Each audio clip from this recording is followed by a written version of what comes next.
بسم اللہ الرحمن الرحیم الحمد للہ رب العالمین وصلی اللہ علی محمد وآلہ الطاہرین ولعنۃ اللہ علی اعدائہم اجمعین۔ موضوع گفتگو نماز عید الفطر و نماز عید قرباں۔ نماز عید الفطر و نماز عید قرباں جس وقت امام ظاہری زندگی گزار رہے ہوں اس وقت یہ نماز واجب ہے، اور جب وہ غیبت کے زمانے میں ہوں تو اس وقت یہ نماز مستحب ہے، البتہ یہ ان مستحب نمازوں میں سے ہے کہ جو جماعت کے ساتھ پڑھی جا سکتی ہے۔ غیبت کے زمانے میں یہ نماز مستحب ہے اور جماعت کے ساتھ پڑھی جا سکتی ہے، لیکن عام طور پہ تصور یہ ہے پبلک میں کہ شاید یہ نماز واجب ہے، لہٰذا ہر وہ شخص کہ جو بے شک سارے سال کوئی بھی نماز حتیٰ نماز جمعہ نہ بھی پڑھتا ہو لیکن وہ عید کی نماز بڑے اہتمام سے پڑھتا ہے، لہٰذا تقریباً تمام مساجد میں عید کی نماز کم سے کم 2 دفعہ اور بعض مساجد میں تو 3 دفعہ ہوتی ہے۔ اور اس بات کا اندازہ لگایا جا سکتا ہے کہ اس علاقے میں جب ہر مسجد میں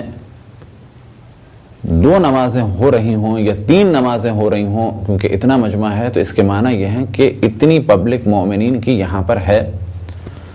کہ جو سارا سال کبھی بھی کسی بھی وقت مسجد میں حاضر نہیں ہوتی۔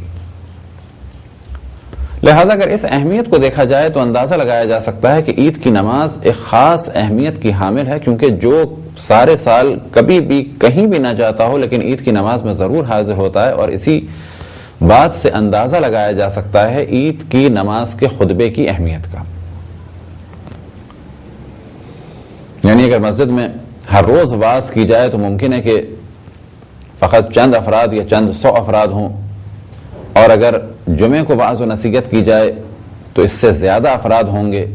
لیکن اگر عید کی نماز کو دیکھا جائے تو اندازہ لگایا جا سکتا ہے کہ ہر مسجد بھری ہوتی ہے اور روڈ تک صفیں پہنچی ہوتی ہیں، اور اس کے بعد پھر دوبارہ ایک نماز ہوتی ہے۔ تو اگر واعظ و نصیحت اور دین فہمی کا کام اور دین پہنچانے کا کام خصوصاً عید کی نماز میں ہو تو کہا جائے گا کہ بہت سارے لوگ جو نہیں آ سکے پورے سال یا نہیں آتے پورے سال، کم سے کم اس دن وہ دین سے آشنائی حاصل کر سکتے ہیں۔ اور شاید یہی وجہ ہے کہ دشمن کی جانب سے کہ جو بعض ہماری صفوں میں بھی داخل ہو چکے ہیں، عید کی نماز اور جمعے کی نماز کی مخالفت کی جا رہی ہے، اور یہ افراد کہ جو اس قسم کی باتیں کر رہے ہیں عام طور پر وہ افراد ہیں کہ جو دیگر مذاہب اسلامی سے کنورٹ ہو کے، البتہ وہ کنورٹ ہوئے نہیں ہیں، ظاہر یہ کیا گیا ہے کہ کنورٹ ہو گئے، انہیں مذہب اہل بیت میں داخل کیا گیا ہے، اور ان کی مجالس میں عام طور پر عید کی نماز اور جمعے کی نماز کی مخالفت نظر آتی ہے۔ وجہ کیا ہے کہ جہاں جہاں پبلک میں ایک چینج آیا ہے اس میں ایک بہت بڑا دخل ہے عید کی نماز اور جمعے کی نماز کا، اور اسی اعتبار سے کہا جا سکتا ہے کہ جمعے کی اور عید کی نماز میں سیاسی موضوعات کو بھی ڈسکس کیا جائے تو مسلمانوں کی بیداری کا سبب ہے، اور شاید یہی اہمیت ہے کہ بعض جگہ مساجد میں جو ٹرسٹی حضرات ہیں کہ خدا ان سب کی ہدایت فرمائے، تو بعض ٹرسٹیز، البتہ بعض سے مراد ایک اچھی بڑی تعداد، مخالفت کرتے ہیں اس امر کی کہ عید اور جمعے کی نماز میں سیاسی موضوعات کو ڈسکس نہ کیا جائے۔ ان میں سے بھی کچھ جاہل ہیں اور کچھ دشمنوں کے ہاتھ میں ہیں جو مذہب حق اہل بیت کی ترویج اور تشہیر کے مخالف ہیں اور ہماری صفوں میں داخل ہیں۔ اس سے پہلے کہ چند مسائل بیان کیے جائیں، ایک خاص موضوع کی جانب توجہ دلائی جائے کہ کچھ جوہلا، اور ان جوہلا میں بھی ایک اچھی بڑی تعداد ہے ان افراد کی کہ جو اپنے آپ کو کنورٹڈ ظاہر کر رہے ہیں اور مذہب اہل بیت میں داخل ہوئے ہیں اور بدقسمتی سے ممبر امام حسین پر مسلط ہو چکے ہیں، وہ یہ نظریات پھیلا رہے ہیں کہ ہم عید نہیں مناتے، اور دلیل کے طور پہ یہ پیش کرتے ہیں کہ شہادت امام مولا امیر المؤمنین کے بعد ائمہ نے عید نہیں منائی،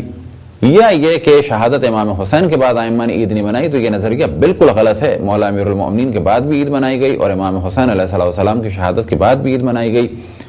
خصوصاً شہادت امام حسین علیہ السلام کے بعد اگر امام زین العابدین علیہ السلام کی دعاؤں پر دقت کریں تو ان دعاؤں میں سے ایک دعا ہے عید الفطر اور عید الاضحیٰ کی دعا۔ اب اس سے اندازہ لگایا جا سکتا ہے کہ یہ دعا شہادت امام حسین کے بعد کی ہے، جب امام زین العابدین علیہ السلام عید الفطر اور عید الاضحیٰ کی دعا دیں اور مؤمنین کے لیے دعا ہو کہ وہ اس دن دعا پڑھیں۔ اب رہ گیا یہ موضوع کہ ایک شعر بیان کیا جاتا ہے، اور جو بعض ویب سائٹس میں بھی ہے کہ امام زین العابدین نے فرمایا کہ لوگ عید منا رہے ہیں اور ہم غم میں مصروف ہیں۔ تو ہاں، یہ واقعہ کربلا کے بعد کچھ سال تک یہ سلسلہ رہا، لیکن اس کے بعد عید منائی گئی، اور بلا شک اگلے مرحلے میں امام محمد باقر علیہ السلام اور پھر امام جعفر صادق علیہ السلام اور بعد میں باقی ائمہ علیہم السلام نے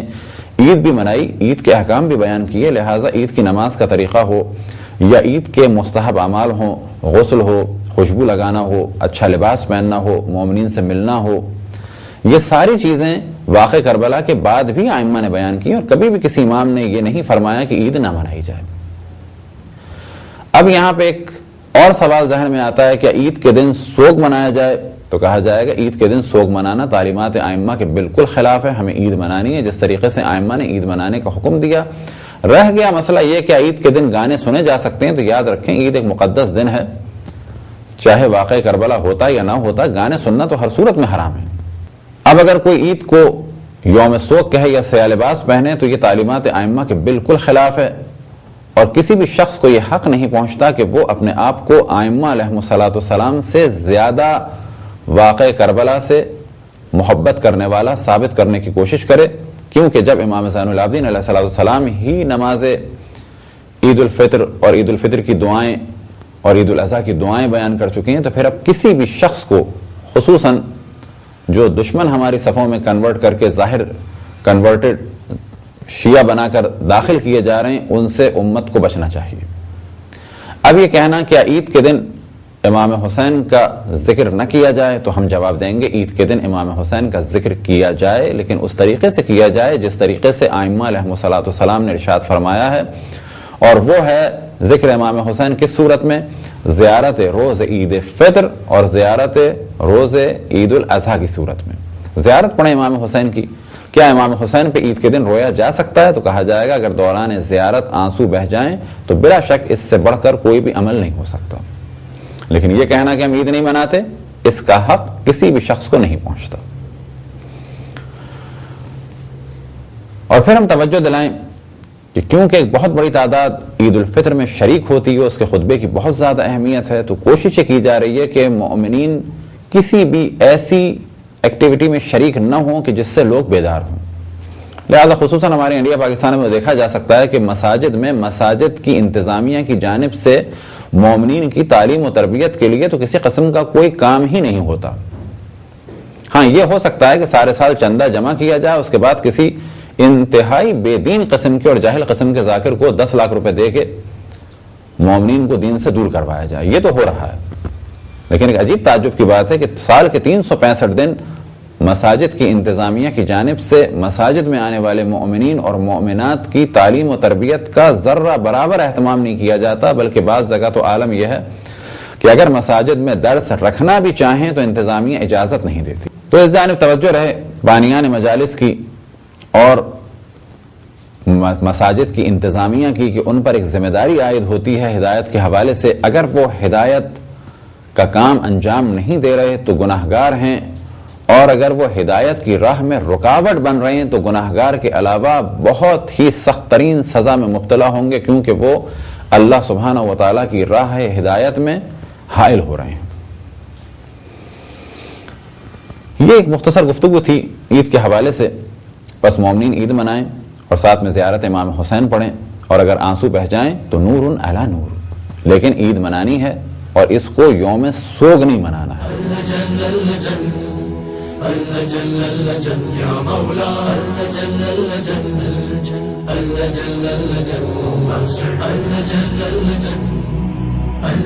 يا صاحب السماء